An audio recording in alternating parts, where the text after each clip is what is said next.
حسین کا درس اسلام اصول سے لے کر فروع تک، درس اسلام فقہ سے لے کر اخلاق تک، درس اسلام اخلاق سے لے کر عرفان تک، درس اخلاق روحانیات سے لے کر مادیات تک، درس اسلام علمیات سے لے کر تعلیمیات تک، یعنی وہ چاہے ایپسٹیمولوجیکل ایشوز ہوں یا پیڈاگوجیکل ایشوز ہوں۔ درس اسلام الہیات سے لے کر انسانیات تک، درس اسلام انسانیات سے لے کر اقتصادیات تک، درس اسلام اقتصادیات سے لے کر سماجیات اور سیاسیات تک۔ درس اسلام اپنی پوری کاملیت اور جامعیت کے ساتھ ذکر حسین میں سمویا ہوا ہے۔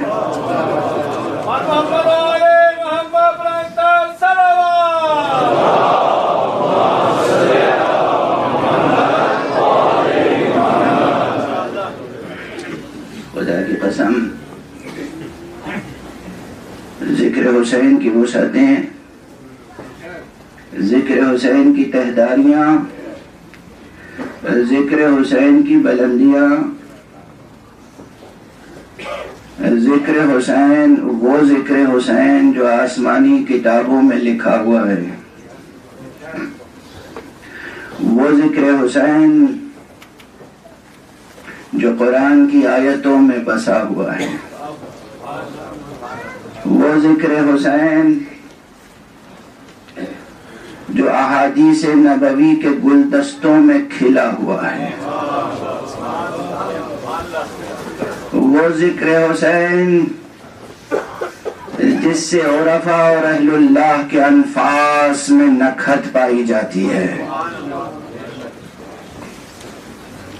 اس ذکر حسین کی عظمتوں سے دنیا بے خبر رہے تو رہے، حیرت کی جا ہے کہ مسلمان بے خبر ہے۔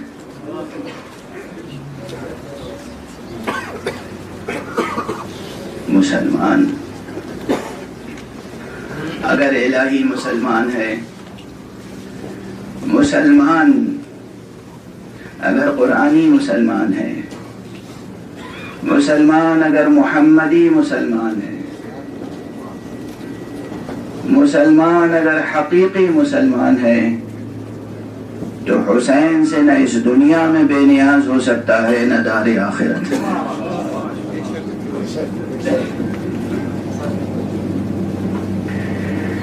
ہاں، اسلام کی بنیاد توحید حق صمدی پر ہے، مگر یہ نازک اور لطیف نکتہ اکثر نگاہوں سے اوجھل ہو جاتا ہے کہ تمام مخلوقات کے لیے مباحث توحید میں سب سے اہم دو بحثیں ہیں، ایک توکل، ایک توسل۔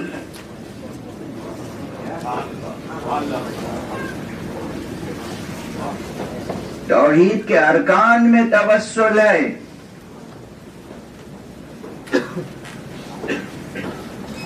توحید کے ارکان میں توسل ہے۔ یا ایھا الذین آمنوا اتقوا اللہ وابتغوا الیہ الوسیلہ، اے ایمان لانے والو، اللہ کا لحاظ کرو اور اس تک پہنچنے کے لیے وسیلہ اختیار کرو۔ یہ قرآن کا بیان، یہ قرآن کا اعلان۔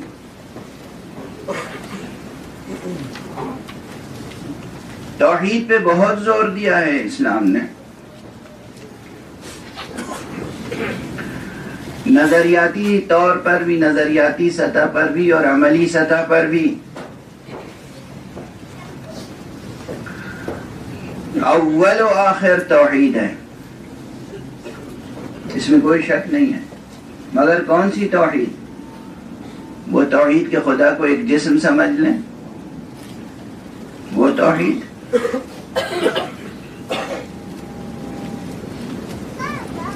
غالباً یہ جملہ میں اس سے پہلے کہہ چکا ہوں کہ توحید کی تعریف کہ توحید یعنی اللہ ایک ہے، یہ جو ابتدائی دینیات کی کتابوں میں لکھی ہوتی ہے یہ کافی نہیں ہے۔ اللہ کو ایک ماننا یہ توحید کلامی ہے، اور اللہ کے ساتھ ایک ہو جانا یہ توحید عرفانی ہے۔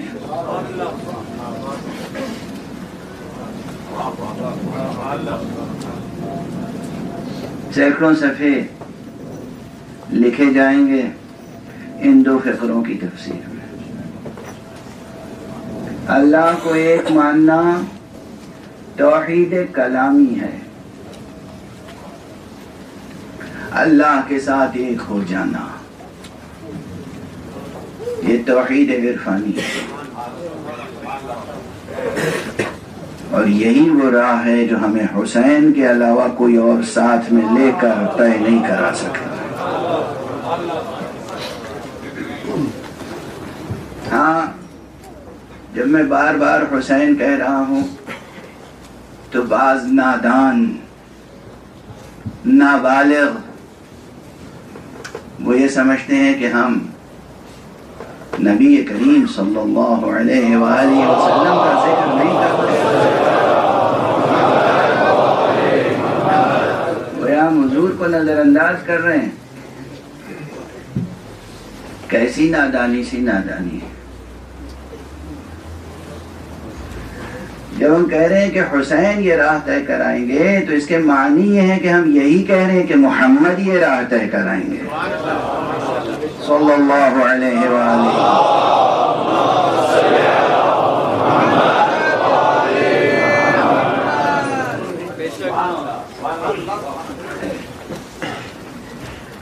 محمد یہ راہ طے کرائیں گے، کوئی مسلمہ کذاب یہ راہ طے نہیں کرا سکتا۔ علی یہ راہ طے کرائیں گے، کوئی خود ساختہ ولی اس راہ کو طے نہیں کرا سکتا۔ حسین یہ راہ طے کرائیں گے، کوئی یزید یہ راہ نہیں طے کرا سکتا ہے۔ جب ہم لفظ حسین کہتے ہیں نا تو یہ ایک لفظ اللہ کی طرف سے آنے والے 1,24,000 نبیوں اور ان میں آنے والے تمام اولو العزم پیغمبروں اور صاحب کتاب اور شریعت مدار رسولوں کے ساتھ ساتھ ان کے تمام اللہ کی طرف سے معین شدہ اوصیاء کا خلاصہ ہے۔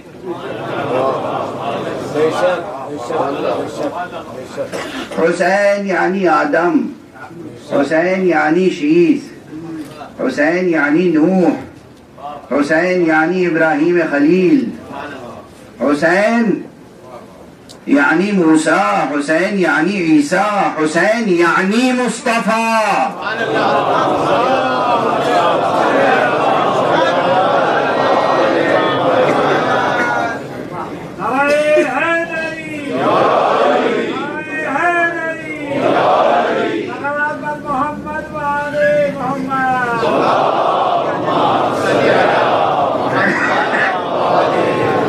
بلند آواز سے درود پڑھتے ہوئے ذرا آگے تشریف لے آئیں، ممبر سے قریب آ جائیں، بلند آواز سے درود پڑھتے۔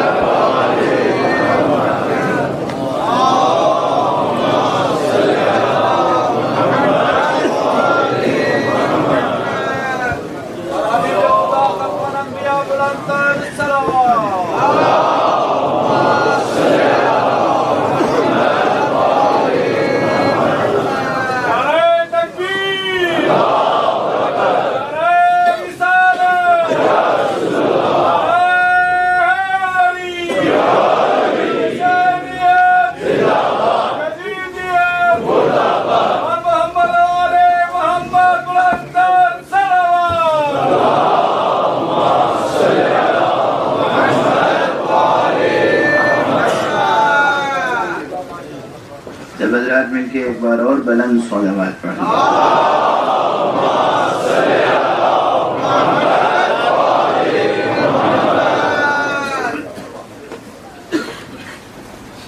تو یہ راہ حسین طے کر رہے ہیں، توحید کی راہ.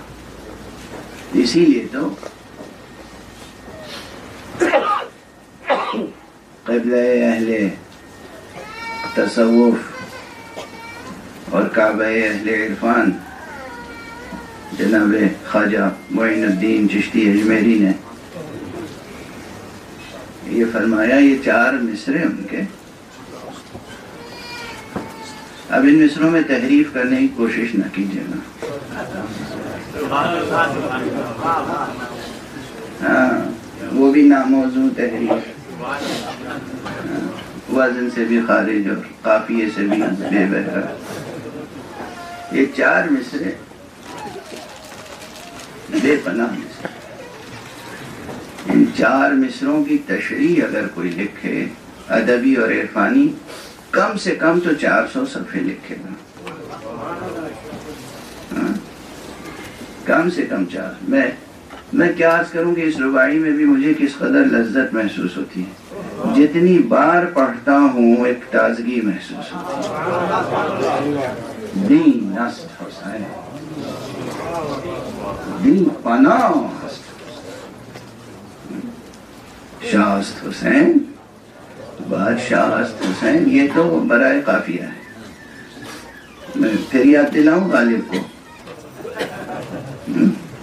بہت بار بہت مرتبہ میں نے غالب کا یہ سلام سنایا ہے. اس اشرے میں بھی شاید سنایا ہے کہ نہ بادشاہ نہ سلطان، یہ کیا ستائش ہے. سلام اسے کہ اگر بادشاہ کہیں اس کو تو پھر کہیں کہ کچھ اس سے سوا کہیں اس کو. نہ بادشاہ نہ سلطان، یہ کیا ستائش ہے. کہو کہ خام سے آل عبا کہیں. تو شاہ اور بادشاہ کہنا تو برائے قافیہ ہے، رباعی کو مکمل کرنے کے لیے ہے. لیکن پھر بھی اگر ایک بزرگ نے یہ الفاظ استعمال کیے ہیں تو بے معنی نہیں. پھر حسین کی شاہی اور حسین کی بادشاہی پر بھی کم سے کم تو 100-200 صفحے لکھے جا سکتے ہیں. خدا کی قسم یہ مبالغے نہیں ہیں. وقت کا دامن بہت تنگ ہے، بہت کوتاہ ہے ذکر حسین کے لیے. حسین کی شاہی، حسین کی بادشاہی. شاہ است حسین، بادشاہ است حسین، دین است حسین. لب لباب یہ حسین کسی دیندار کا نام نہیں ہے.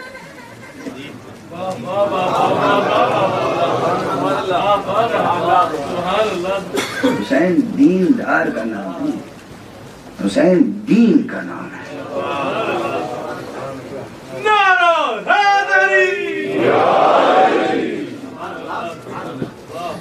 یہی تو عرض کر رہا ہوں، درس اسلام ہے حسین کا. حسین دین ہے، دین.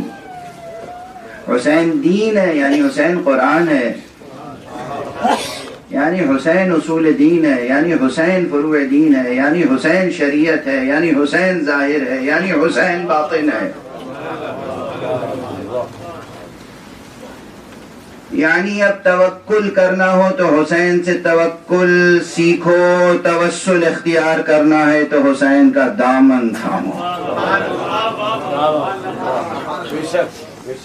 اور کوئی اور ہوتا تو سانس اکھڑ جاتی اس کی اتنا کہنے کے بعد. اسے کہتے ہیں قادر الکلام شاعر، اور قادر الکلام مصنف. دین است حسین کہنے کے بعد کوئی معمولی شاعر ہوتا تو سانس اکھڑ جاتی، کچھ نہیں کہہ سکتا تھا، آگے کیا کہنا ہے. لیکن یہ وہ ہے جسے حسین کی معرفت ہے. جب میں نے یہ کہا ہے کہ حسین کسی دیندار کا نام نہیں ہے، دین کا نام ہے، اسی پر آپ وجد کے عالم میں نعرہ لگا رہے تھے. اب آپ سنیے کہ کیا کہا ہے انہوں نے. یاد ہے نا آپ کو، دی پناہ است حسین.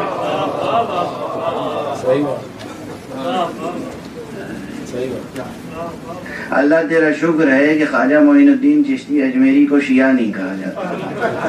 صلوات پڑھ لیجیے.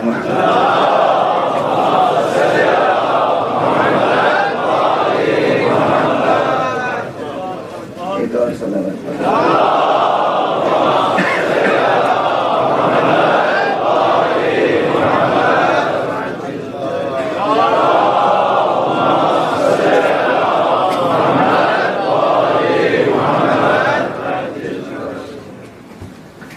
حسین دین ہے اور حسین دین پناہ ہے. دین پناہ. کوئی اور ہوگا تو کہے گا اس سے بڑا شرک نہیں ہو سکتا، اور یہی مقام معرفت ہے. اور اس کے بعد کے مصرے تو آپ کو یاد ہی ہیں. وہ مصرے ان دو مصروں کی تشریح و تکمیل کرتے ہیں مضمون کے اعتبار سے.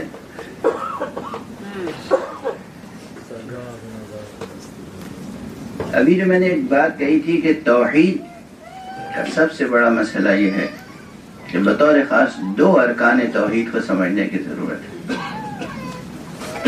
توکل، توسل. درس توکل بھی درس اسلام ہے، درس توسل بھی درس اسلام. اب میں ذرا عام فہم بہت ہی عام سی عامیانہ مثالیں دے دوں. بے شک خدا رازق ہے، اس کے علاوہ کوئی رازق نہیں ہے.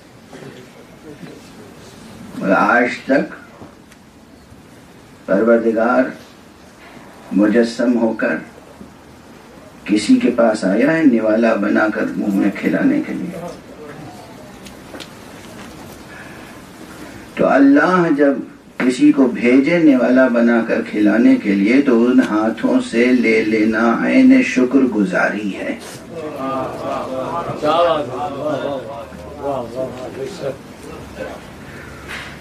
اس سے لینا نہ کفر ہے، نہ شرک ہے، نہ بدعت ہے، عین شکر گزاری ہے.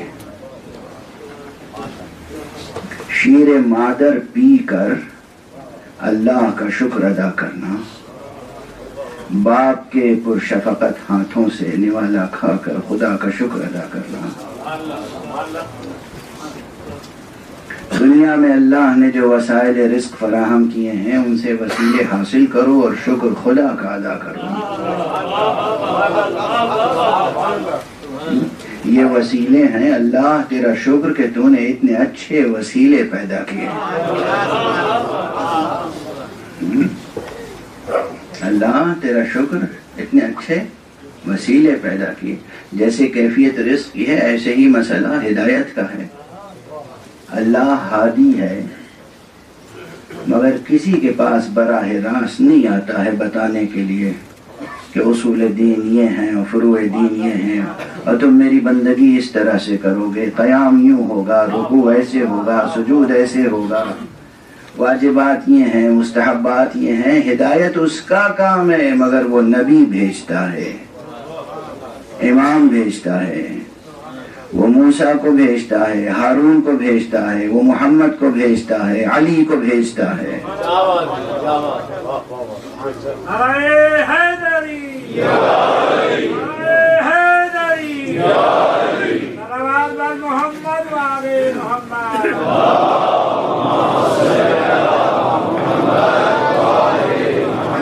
ان سے ہدایت لینا اور لے کر خدا کا شکر ادا کرنا مومن کی شان ہے. اور انہی سے ہدایت لینی ہوگی، کسی اور سے نہیں. یہاں پر یہ بات عرض کروں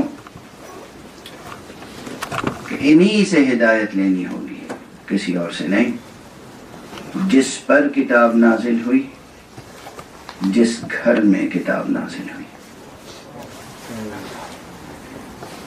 جس پر کتاب نازل ہوئی، اور جس گھر میں کتاب نازل ہوئی اسی سے اور انہی ارکان اہل بیت سے.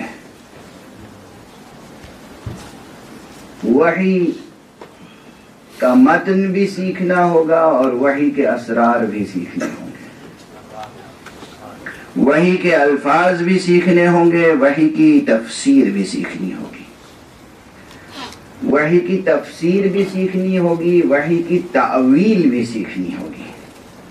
تفسیر و تعویل دونوں کلمات قرآنی ہیں، دونوں کلمات قرآنی ہیں. ابھی میں ممبر پر آ رہا تھا تو ہمارے ایک عزیز دانشور نے، پروردگار ان کے دین و دانش کے معارف و معالم میں برکتیں عطا فرمائے، اس طرف متوجہ کیا اور اتفاق سے یہ زبان پر میرے جملہ بھی آ گیا کہ ابھی انہی ایام میں کہیں کسی نے اہل بیت کی تفسیر کرنے کی کوشش کی ہے اپنے انداز سے، اور یہ دعویٰ دہرایا ہے کہ آیت تطہیر خمسہ نجبہ کی شان میں نہیں ہے بلکہ کسی اور کی شان میں ہے. حالانکہ جب الفاظ وحی کے معنی خود مصطفیٰ سمجھا دیں تو پھر اختلاف کی گنجائش ہونی نہیں چاہیے. اور سرکار نے صرف لفظوں میں نہیں سمجھائی ہے تفسیر آیت تطہیر، عملاً ایک حصار بنا کر اس میں مخصوص افراد کو بٹھا کر اور اہل دنیا کو نہیں خدا کو گواہ کر کے فرمائے پروردگار اللہم ہؤلاء اہل بیتی، پروردگار یہی ہے میرے اہل بیت، پروردگار یہ ہے میرے اہل بیت. اب یہ مسلمان ہے، بہرحال میں کیا عرض کروں کہ جو مسلسل اس آیت کی تفسیر کو بدلنے کی کوشش کر رہے ہیں اور پنجتن پاک کے، ارے خدا کی قسم میری سمجھ میں نہیں آتا، دلوں میں قدورت بھی ہے تو کس سے؟ فاطمہ سے. حسن و حسین یہ کیسے دل ہیں، یہ کیسے ذہن ہیں، یہ کیسے مسلمان ہیں، یہ کیسے افراد ہیں. فاطمہ بنت محمد صلی اللہ علیہ وسلم،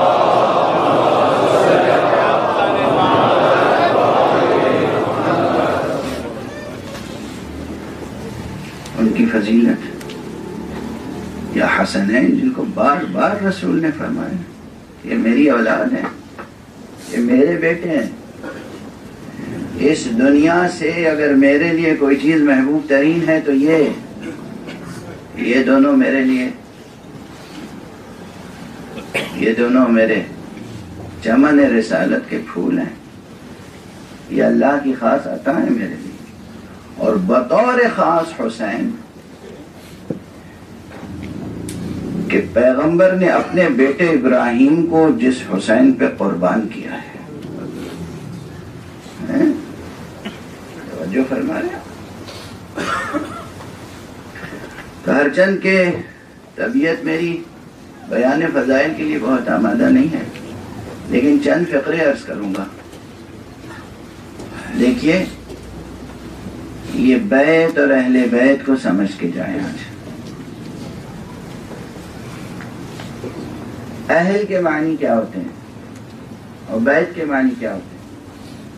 ڈکشنری اٹھا کے دیکھیں گے تو بیت کے معنی تو کئی ایک ہیں.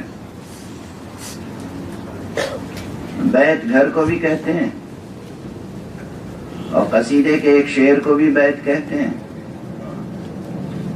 اور نثر کے ایک پیراگراف کو بھی بیت کہتے ہیں. 50 کلمات پر مشتمل جو نثر کی عبارت ہو اسے کہتے ہیں بیت. 2 مصروں پہ مشتمل جو شعر ہو اسے کہتے ہیں بیت. ایک مصرے کو شعر نہیں کہتے.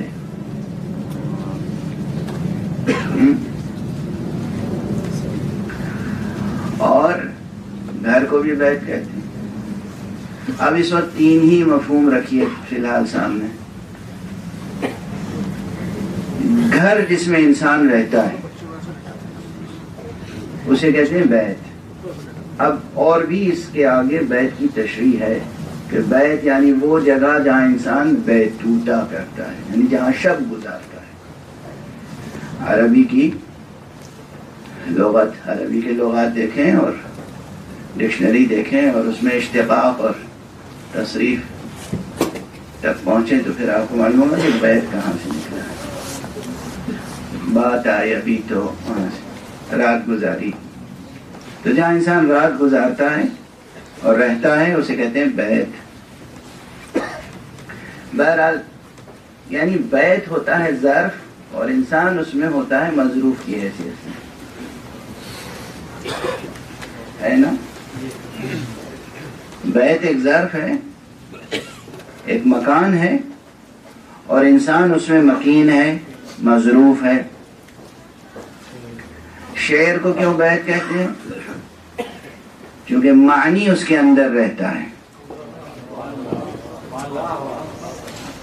وہ بھی ظرف ہے، ظرف خیال، ایک مضمون ان الفاظ سے بنے ہوئے گھر میں بسا دیا جاتا ہے۔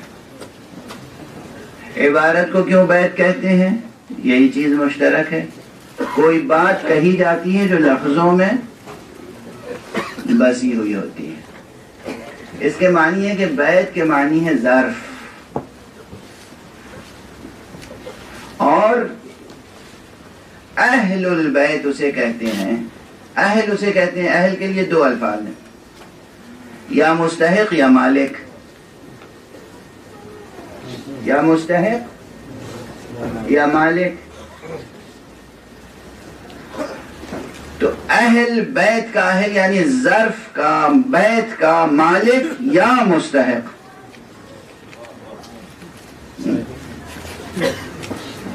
اب یہاں ایک الف لام بھی ہے۔ اب ظاہر سی بات ہے کہ بات بہت بوجھل ہو جائے گی، ورنہ پھر اور یہ مجلس جو ہے وہ منتقل ہو جائے گی عربی گرامر کی کلاس میں، جو میں نہیں چاہتا ہوں اس وقت اشارہ کر کے بڑھا ہوں۔ ایک الف لام بھی، عربی میں الف لام کے بہت سے معنی ہیں، ایک حرف لام کے بہت معنی ہیں۔ بہرحال اب یہاں پر ان تمام نزاکتوں کو سامنے رکھ کر عرض کر رہا ہوں کہ آیت میں جو فقرہ ہے وہ یہ ہے کہ انما یرید اللہ لیذھب عنکم الرجس اہل البیت ویطہرکم تطہیرا۔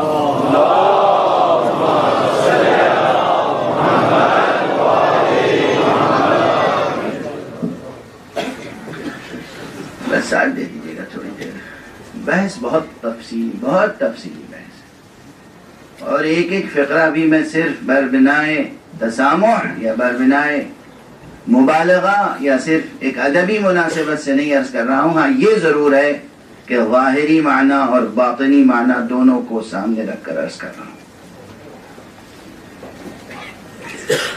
اب نبی صلی اللہ علیہ وآلہ وسلم کے تعلق سے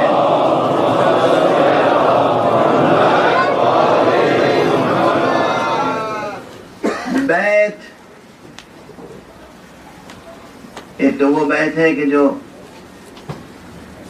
در و دیوار سے تشکیل پاتا ہے اور اس میں حضور رہتے ہیں، وہ بھی بیت ہے۔ لفظ بیت کا اطلاق اگر ہو تو ذہن خانہ کعبہ تک بھی جاتا ہے، وہ بھی بیت ہے۔ خانہ کعبہ کا تو مالک اللہ ہے، یہ اور بات ہے کہ وہ کسی کو بسا دے اس میں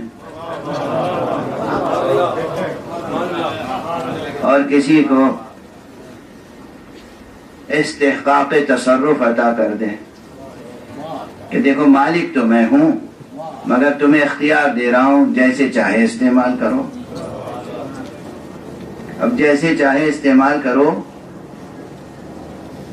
اگر مالک کہہ دے جیسے چاہے استعمال کرو تو پھر رہنے والے کو یا تصرف کرنے والے کو یہ اختیار ہوتا ہے کہ جب چاہے دروازہ بند کر دے، دیوار میں در پیدا کر لے.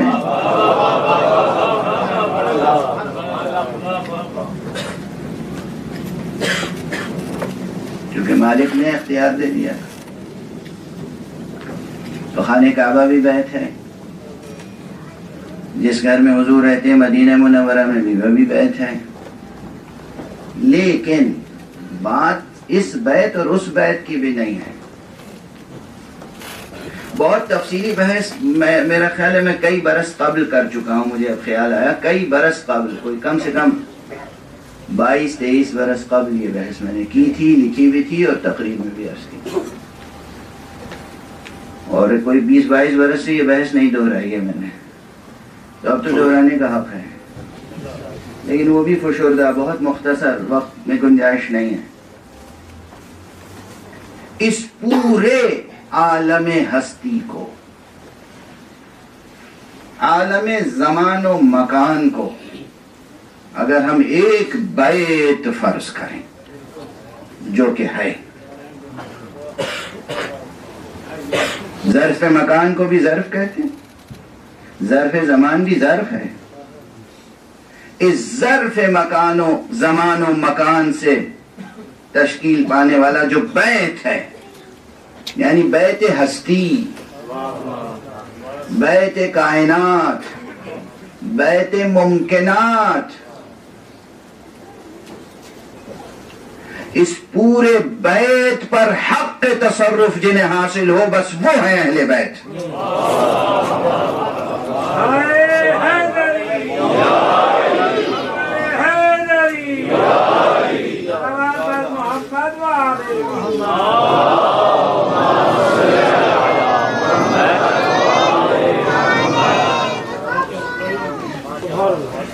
بحث مشکل ہے اور اس وقت طاقت نہیں ہے کہ میں اس بحث کے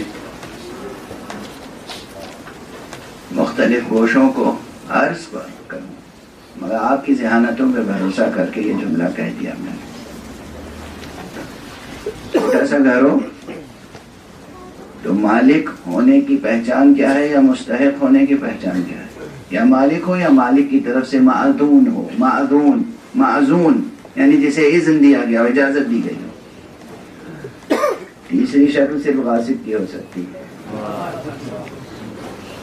یا مالک ہو یا مالک کی طرف سے اسے اجازت حاصل ہو،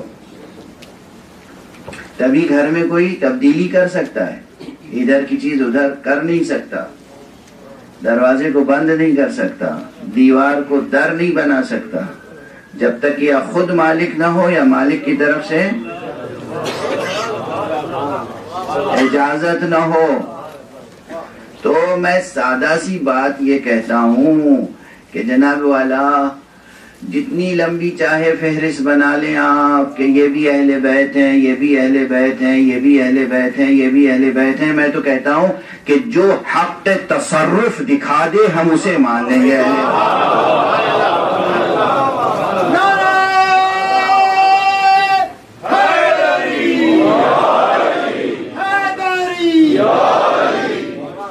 تصرف تو دکھائے کوئی.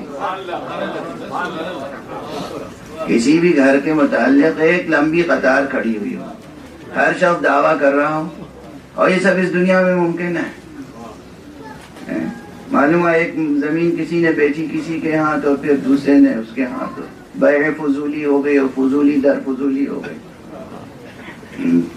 نہ جانے کتنا وقت ہم لوگوں کا صرف ہو جاتا ہے حوزہ علمیہ میں بیع فضولی پہ بحث کرنے. بیع فضولی تو جتنی لمبی چاہے فہرست بنا لیں آپ، مگر اصل یہ ہے کہ اس ظرف زمان و مکان پر تصرف تو دکھائے کوئی. ظرف زمان و مکان پر تصرف کے معنی یہ ہیں کہ اگر مصطفیٰ ہاتھ پر سنگریزہ اٹھا لیں تو وہ کلمہ پڑھنے لگے. ظرف زمان و مکان پر تصرف کے معنی یہ ہے کہ وہ درخت کو اشارہ کر دیں تو وہ قریب آ جائے. ظرف زمان و مکان پر تصرف کے معنی یہ ہے کہ چاند کو اشارہ کر دیں تو دو ٹکڑے ہو جائے. ظرف زمان و مکان پر تصرف کے معنی یہ ہے کہ سورج کو پلٹانا چاہیں تو پلٹ کر دکھائے اور بتائے کہ اہل البیت کون ہے.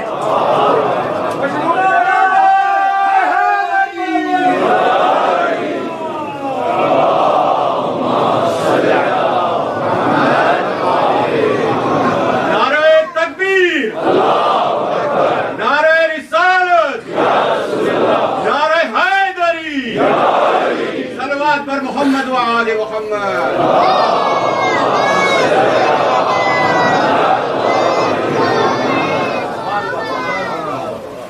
اور جہاں جہاں یہ صفتیں ملیں گی بس ہم انہیں مانیں گے اہل بیت.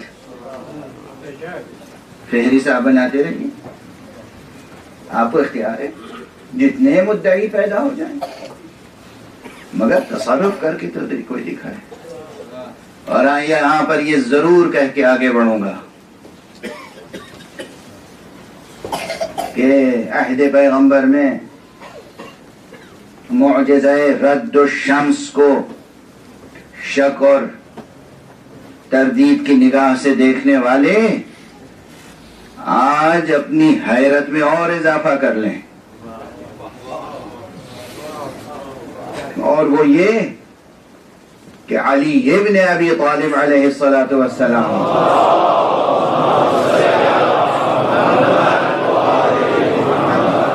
وہ ولی حق اور وصی برحق ہیں جن کے لیے ایک مرتبہ نہیں 2 مرتبہ سورج پلٹا ہے. ایک مرتبہ عہد پیغمبر نے پیغمبر کی دعا سے، ایک مرتبہ خود بعد وفات پیغمبر جناب امیر المومنین علیہ السلام کی دعا سے سورج پلٹا ہے. اور وہ مقام ابھی تک موجود ہے عراق میں، جہاں آپ نے دعا فرمائی تھی اور آپ کی دعا کے نتیجے میں سورج پلٹا. ہاں، یہ بحثیں وہ ہیں جو بعض لوگ ہمیں نصیحت کرتے ہیں کہ مولانا آپ 21ویں صدی میں سانس لے رہے ہیں، یہ کیسے معجزے بیان کرتے ہیں. ان سے کبھی اور مناظرہ کروں گا. اور میں تو اکثر کہتا ہوں کہ یہ فقیر تیار رہتا ہے ہمیشہ، جس کا دل چاہے مناظرہ کر لے، جس کا دل چاہے مباہلہ کر لے.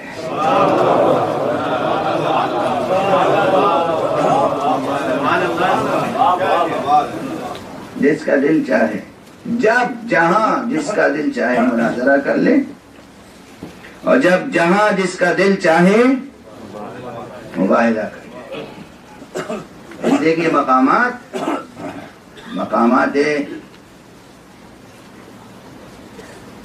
فضائل و مناقب و مراتب و حقوق اہل عصمت کے مقامات ہیں. نبی صلی اللہ علیہ وآلہ وسلم،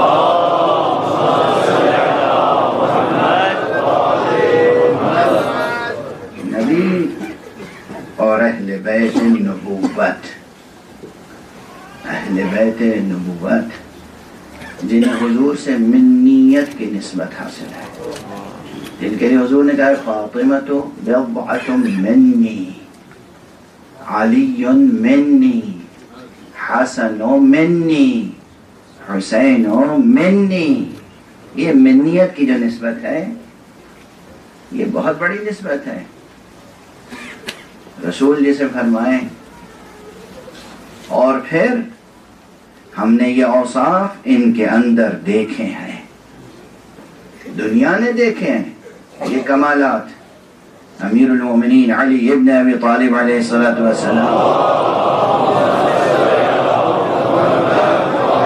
کی ذات گرامی ہو، یا حسن ابن علی کی ذات گرامی ہو، یا حسین ابن علی کی ذات گرامی ہو، یا حضرت زہرا کی سلام اللہ علیہم اجمعین.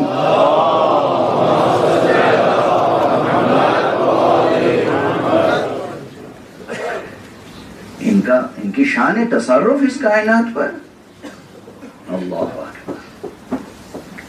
پوری رات تمام ہو جائے گی اور ان کے فضائل اور ان کے معجزات کا تذکرہ ختم نہیں ہو سکتا.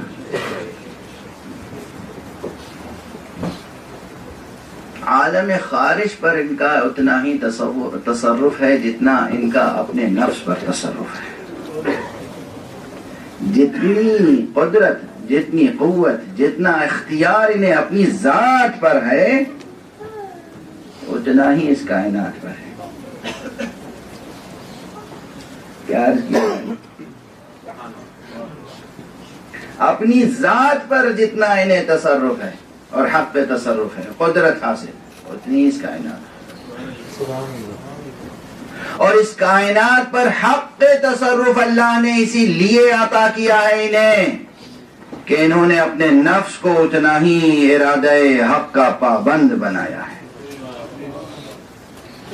مشیت حق کا پابند بنایا ہے. اب یہ جملہ بھی میرے بعض عزیزوں کے ذہنوں میں ہوگا جو میں نے گزشتہ دنوں میں مقرر کہا ہے کہ عام امتیوں میں اور مصطفیٰ اور اہل بیت مصطفیٰ میں فرق یہ ہے کہ ہم شریعت پر عمل کرنے کے پابند بنائے گئے ہیں اور انہوں نے خود کو مشیت پر عمل کرنے کا پابند بنایا ہے.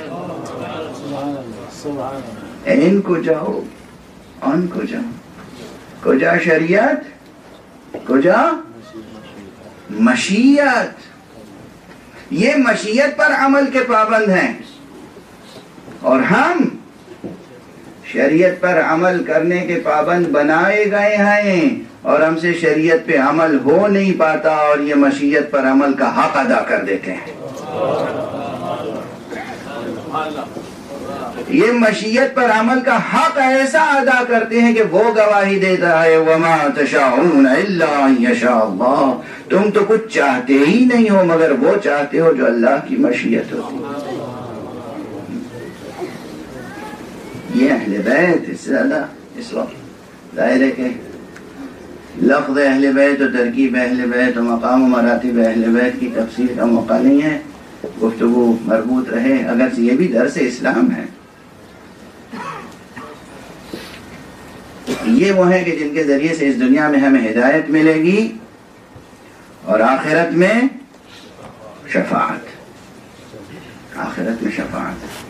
ان کا توسل ضروری ہے توحید کا حق ادا کرنے کے لیے اور خدا پر توکل کرنے کے لیے. توکل کے لیے ان کا توسل ضروری. اور جو کائنات پر حق تصرف رکھتے ہوں اور اپنے نفس کا سودا خدا سے کر چکے ہوں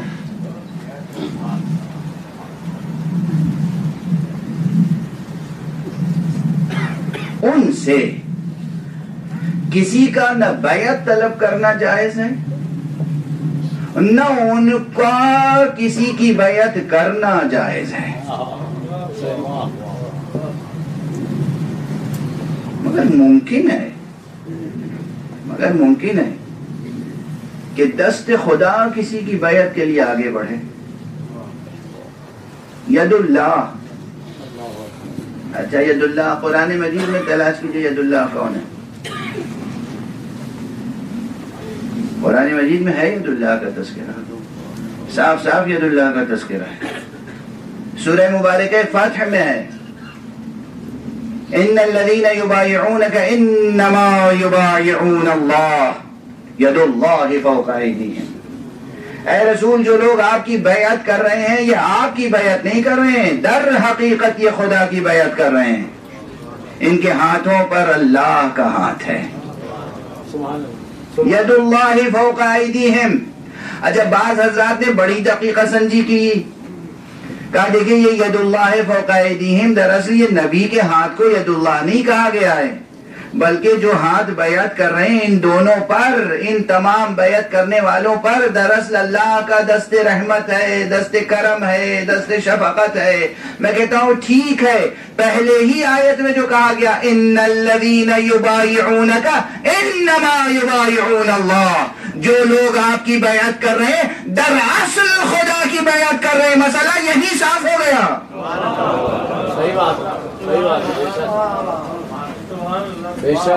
جو لوگ آپ کی بیعت کر رہے ہیں یہ آپ کی بیعت نہیں کر رہے ہیں، دراصل خدا کی بیعت کر رہے ہیں.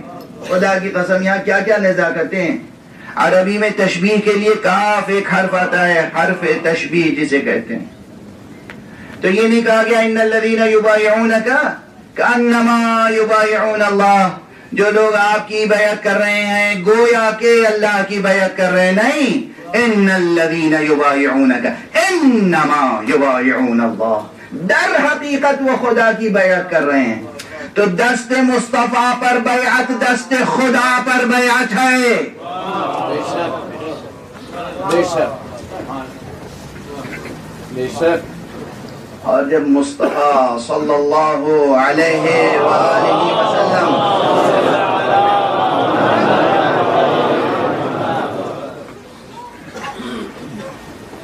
خود کھڑے ہو کر کسی کی بیعت کرائیں، کیا بات ہے، یہ چیز بھلائی نہیں جا سکتی۔ تاریخ اسلام مکمل نہیں ہو سکتی، بیان اسلام مکمل نہیں ہو سکتا جب تک کہ بات ولایت مرتضیٰ تک نہ پہنچے، اور صرف ولایت مرتضیٰ تک نہیں بلکہ سلسلہ ولایت تک، اس پورے سلسلہ ولایت تک۔ اس لیے کہ جو آیہ ولایت ہے وہ آیہ ولایت کیا ہے؟ سورہ مبارکہ مائدہ میں انما ولیکم اللہ ورسولہ والذین آمنوا الذین یقیمون الصلاة ویؤتون الزکاة وہم راکعون۔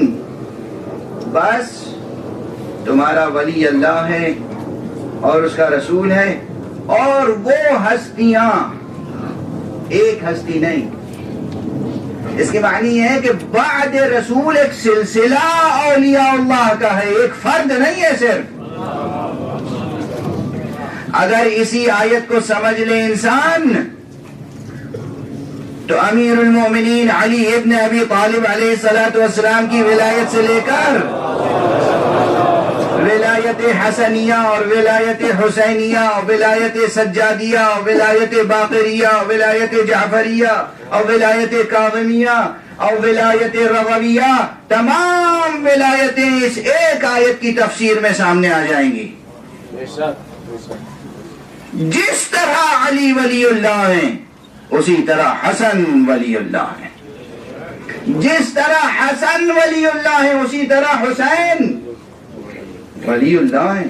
اور جو اس منزلت پر ہو، ممکن نہیں ہے شرعاً یا اخلاقاً یا کسی اعتبار سے کہ وہ کسی کی بیعت کر لے، ممکن نہیں ہے۔ بس یہ وہ باتیں ہیں، مجبوراً عرض کر رہا ہوں اور دامن بیان کو سمیٹ رہا ہوں کہ مسلمان ذرا غور کرے، فکر کرے، تأمل کرے، تعمق سے کام لے، سیاست کی اینکیں اتار کر قرآن کو پڑھیں، سیاست کی اینکیں اتار کر فقہ اسلامی کو پڑھیں۔ اسلام اصیل، اسلام محمدی، اس میں بیعت کا تصور کیا ہے؟ اصلاً یہ پورا ایک اشرہ اور چاہیے کہ میں لفظ بیعت اور تصورات بیعت اور تعریف بیعت اور اطلاقات بیعت پہ گفتگو کروں، کہ کس طریقے سے لفظ بیعت کو کہاں سے کہاں پہنچا دیا گیا ہے نا۔ بیعت کے معنی بیع و شراء، بیچنے والا کچھ بیچ رہا ہے۔ ارے بیعت کرو تو دست کرم دیکھ کر کرو،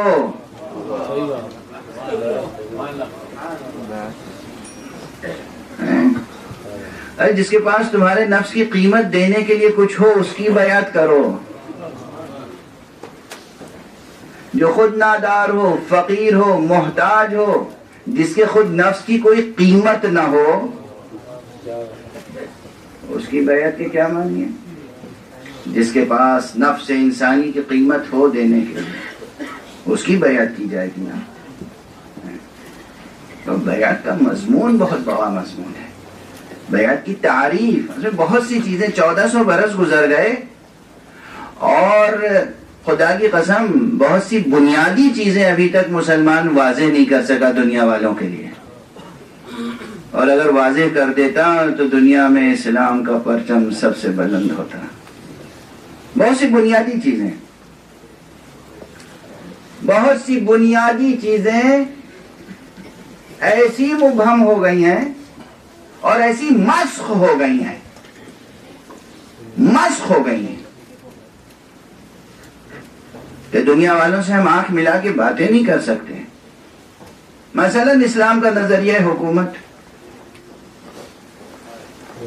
کیا ہے؟ اسلام کا نظریہ حکومت، ارے خدا کی قسم، دنیا میں جتنی ترقی یافتہ قومیں تھیں اور ہیں، قبل بعثت پیغمبر اور بعد بعثت پیغمبر صلی اللہ علیہ وآلہ،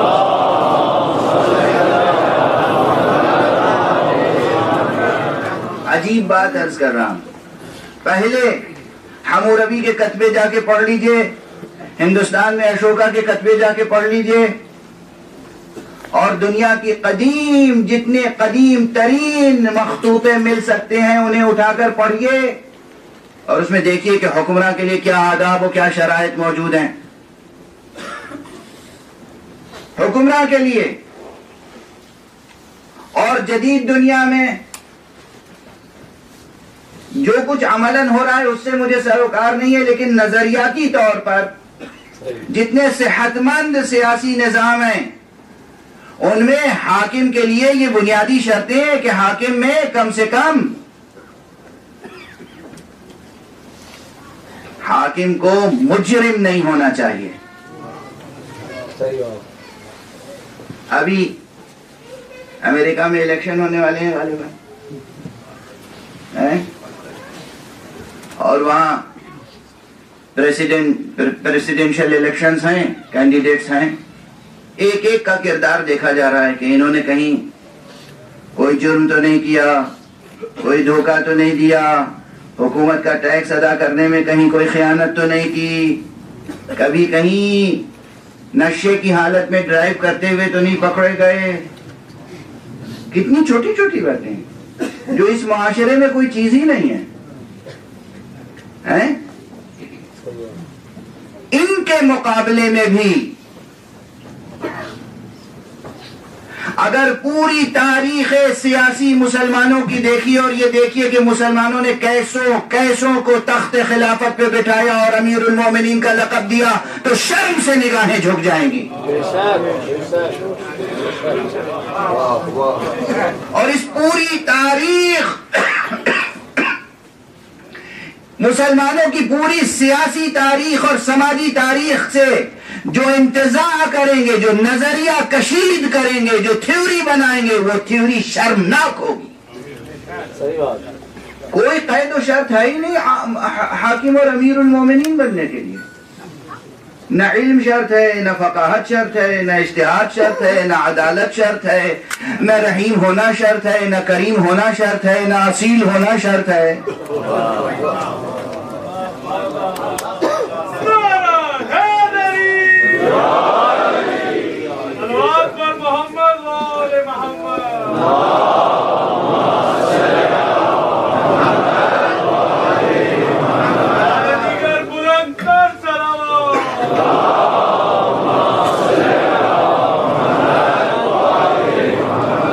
اس دنیا میں سر اٹھا کے جینا ہے یا نہیں؟ آبرو مند زندگی چاہیے یا نہیں؟ دوسری قوموں کی آنکھوں میں آنکھیں ڈال کے بات کرنے کے لائق بھی ہونا چاہیے یا نہیں؟ وہ کہیں گے دیکھو ہمارے یہاں تو یہ ہے کہ کوئی مجرم تخت حکومت تک جا نہیں سکتا، ہم اسے ووٹ نہیں دیتے ہیں. تم کیسے ہو کہ مجرمین کو امیر المومنین کہتے ہو؟ یہی نظریہ حکومت ہے جو قرآن نے دیا ہے. خدا کی قسم یہ نظریہ حکومت ہے. کیا ہے؟ نظریہ حکومت. کوئی شرط نہیں، نہ عالم ہونے کی شرط ہے، نہ عادل ہونے کی شرط ہے، نہ باکردار ہونے کی شرط ہے.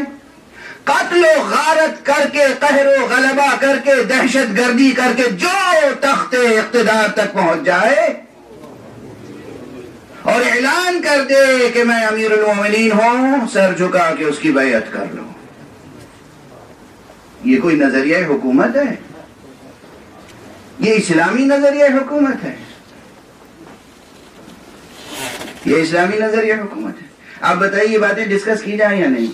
آپ سیاست سے تعلق رکھتے ہیں؟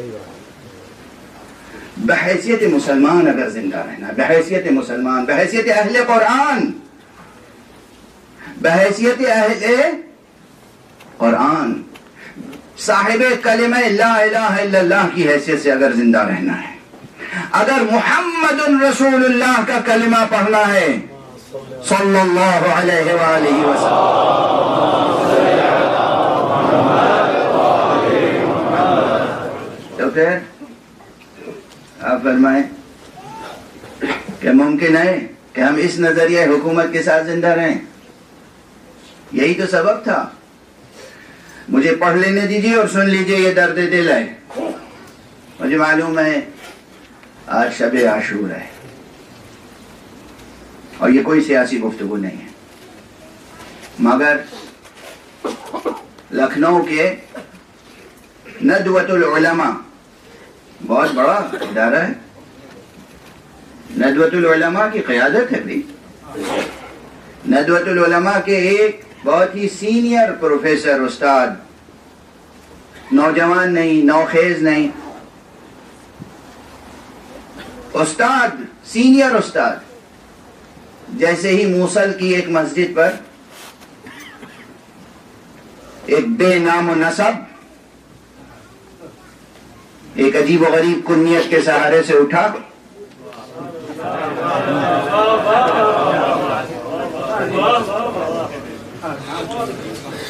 اور اس نے امیر المومنین ہونے کا اعلان کر دیا۔ ابھی کی بات ہے، انہوں نے ایک تفصیلی خط لکھا جس میں اسے امیر المومنین کہہ کر خطاب کیا اور اپنی بیعت پیش کی۔ یعنی آپ کے نصاب تعلیم میں کیا ہے؟ کون سا اسلام پڑھایا جاتا ہے؟ کون سی تفسیر، کون سا کلام، کون سی تاریخ، کون سی سماجیات، کون سی عمرانیات، کون سی اخلاقیات، کون سا نظریہ؟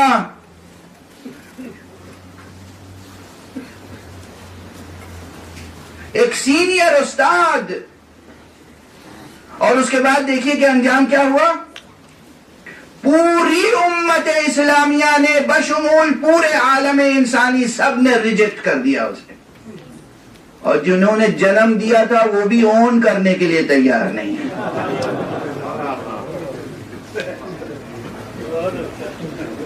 وہ بھی ڈس اون کر رہے ہیں۔ 1400 برس کی علمی ریاضت کے بعد اتنا مبہم ہے سیاسی نظریہ، بس اب میری طاقت ساتھ نہیں دے رہی ہے، آپ سمجھیں۔ اسلام اگر زندگی کے ہر شعبے پہ روشنی ڈالتا ہے تو یقیناً وہ نظریہ حکومت پہ بھی روشنی ڈالتا ہے۔ قرآن نے اور اسلام نے واضح نظریہ حکومت عطا کیا ہے، اس پہ میں کہیں اور گفتگو کر چکا ہوں، اس کو صرف اشارتاً میں نے عرض کیا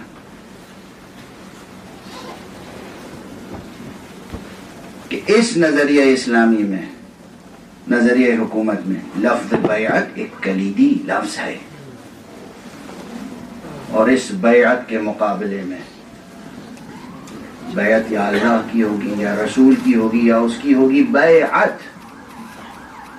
جو اللہ کی طرف سے مقرر شدہ کسی بھی اعتبار سے۔ ایک جملہ عرض کروں تاکہ بہت واضح ہو جائے بات اور تیزی سے میں آگے گزر جاؤں۔ آج کل دنیا میں بہت سے ممالک ہیں، آپ جہاں بھی رہتے ہیں الیکشنز میں ووٹ میں حصہ لیتے ہوں گے۔ ووٹ دینے کے معنی مترادف نہیں ہے بیعت کرنے کے، بس کم سے کم اتنا ایک سبق یاد کر لیجیے، ووٹ دینا اور بیعت کرنا دو الگ چیزیں ہیں۔ اکثر یہ ہوتا ہے کہ لوگ ووٹ کسی کو دے دیتے ہیں نمائندگی عطا کرنے کے لیے، لیکن کسی خانقاہ میں جا کر کسی اہل اللہ کے ہاتھ پر بیعت کرتے ہیں، وہ بیعت الگ ہے۔ اب یہ الگ بحث ہے کہ وہ اہل اللہ کس قدر اہل اللہ ہیں اور وہ خانقاہ کس قدر معتبر ہے، لیکن اتنا یاد رکھیے کہ ووٹ الگ ایک تصور ہے اور بیعت الگ ایک تصور ہے۔ بیعت وہاں ہوگی جہاں کہیں نہ کہیں روحانیت کا سلسلہ ہو، ولایت کا رشتہ ہو۔ جہاں ولایت کا رشتہ ہوگا وہاں بیعت ہوگی، جہاں صرف سیاسی نظام ہوگا وہاں ووٹ دینا ہے۔ لفظ بیعت بہت محترم لفظ ہے، اور اسی لیے ہر سال بلکہ ہم تو ہر روز اٹھتے بیٹھتے حسین کو سلام کرتے ہیں، بس اس سے زیادہ آج طاقت ساتھ نہیں ہے، پہلے ہی طبیعت مزمحل تھی، حسین کو سلام کرتے ہیں۔ ہم ہر نماز کے بعد حسین کو سلام کرتے ہیں، نماز صبح پڑھتے ہیں واجب اللہ کی، اور پھر نماز ختم ہوتے ہی کہتے ہیں السلام علیکہ یا ابا عبداللہ۔ نماز ظہر پڑھتے ہیں، اس کے بعد کہتے ہیں السلام علیکہ یا ابا عبداللہ۔ نماز عصر پڑھتے ہیں، کہتے ہیں السلام علیکہ یا ابا عبداللہ۔ نماز مغرب پڑھتے ہیں، کہتے ہیں السلام علیکہ یا ابا عبداللہ۔ نماز عشاء پڑھتے ہیں، کہتے ہیں السلام علیکہ یا ابا عبداللہ۔ آپ کو غلط فہمی ہے کہ ہم صرف 10 دن حسین کو یاد کرتے ہیں، ہم تو حسین کے بغیر زندہ ہی نہیں رہ سکتے۔